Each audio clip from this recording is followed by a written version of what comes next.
ganyan. Ayun. Creatives, token committee, technical team.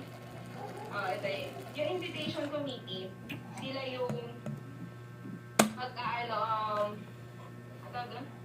Yung sa registration of participants, sila yung isa na kailangan nilang gumawa ng invitation para doon sa mga tao.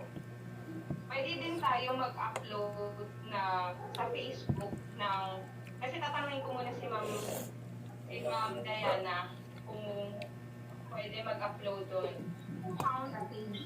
Sa page, oo. Yung countdown, for example, yung una na nilalagay doon, title, BUPOU, title. Tapos, webinar, um, kanino, entrep for 3, ganon. Tapos, kung ano yung meron, ganyan, come visit, yung mga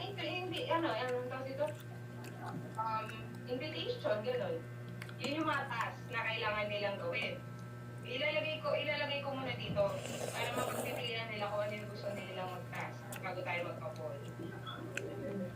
Tapos, Pero I think, kailangan specify natin kung ilang members lang kailangan every department. oo. Kasi baka mamaya, lahat mapunta lang sa isang department eh. Mayroon baka lahat sila gusto sa token eh. Para walang mapunta sa program facilitator eh. Oo. Tapos program flow, syempre. Isa na dyan yung dalawang host.